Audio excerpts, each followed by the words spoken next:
এই খুনি হাসিনার নির্দেশে যেইভাবে শত শত মায়ের সন্তানদের মারা হচ্ছিল, আমরা অসহায় সাধারণ মানুষ আমরা কি করব সেখানে? তখন আমরা মুখ বুজে সহ্য করতাম আর আল্লাহর কাছে দোয়া করতাম যেন এর একটা কোনো সুষ্ঠু দিক নির্দেশনা আসে মহান আল্লাহ রাব্বুল আলামিনের তরফ থেকে। সেইভাবে এসেছে 5ই আগস্ট। যখন 4ই আগস্ট বৈষম্য বিরোধী ছাত্র আন্দোলনের নাহিদ, আসিফ মাহমুদ যারা ডাক দেয় যে প্রত্যেক ঘর থেকে একজন করে হলেও চলে আসেন, তো আনাস আমাকে প্রশ্ন করে যে বাবা কেন বলছে তারা? তো ওর মা ওকে বুঝিয়ে বলল যে যারা ঢাকার বাইরে আছেন তারা তো আসতে পারবে না, যেহেতু কারফিউ চলছে। আমরা যারা ঢাকার মধ্যে আছি তো আমরা চাইলে যেতে পারবো। তো আমাদের ফ্যামিলি থেকে আমার সেই দায়িত্বটা রেখেছেন। তো 5 আগস্ট খুব ভোরে ও সকালে না বলে ও চলে যায়। ওর সাথে আমার 4ই আগস্ট রাত্র 3টা পর্যন্ত আমরা নিউজ দেখি, সেটাই ওর সাথে আমার শেষ মুহূর্তগুলো ছিল। হয়তো আপনারা অনেকেই জানেন, ওর চিঠিটাও পড়েছেন, সেই হৃদয় বিদারক চিঠি।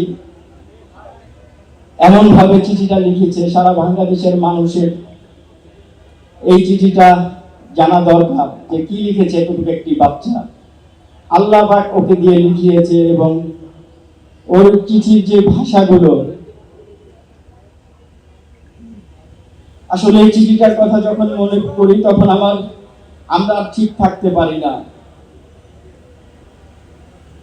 আনাস ছোট্ট একটি নাম, যে ওর যে দেশের প্রতি দায়িত্ব ছিল ও সেটা পালন করে গিয়েছে। কিন্তু আমরা বাবা মারা কাপুরুষের মতো ঘরে বসেছিলাম, ওকে নিয়ে আন্দোলনে যেতে পারেনি। ও কখনো কোনো সংগ্রামে যায়নি, আন্দোলনে যায়নি, মিটিং মিছিলে যায়নি। ও একটা স্টুডেন্ট ছিল।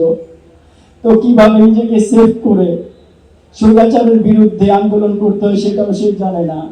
ও আন্দোলনে সবার সামনে ছিল, আন্দোলনে থাকা ভাইদের বলতেছিল ভাই চলো সামনে চলো। ও যেখানে শহীদ হয় এই সাথে চাঙ্কারপুর, এখানে যে বাসার সামনে ওকে গুলি করা হয়, সেই বাসার বাড়িওয়ালার ছেলে বলে যে আপনার ছেলে আমার জীবনটা বাঁচিয়ে দিয়েছে। ও পড়েছিল 5ই আগস্ট। খুনি হাসিনার পুলিশ বাহিনী তারা রাস্তার মেইন রোড থেকে গলির ভিতরেও বাচ্চাগুলোকে বাঁচতে দেয়নি। আমাদের আনাসকে তো আমরা ফিরে পাবো না। যে আনাসরা বেঁচে আছে তাদেরকে আল্লাহ ভালো রাখো এবং এই আনাস সহ যত শহীদ পরিবারকে, আমাদের যারা নির্মমভাবে জীবন্ত একটা লাশের উপহার দিয়েছে, সেই খুনি হাসিনার বিচার আমরা চাই।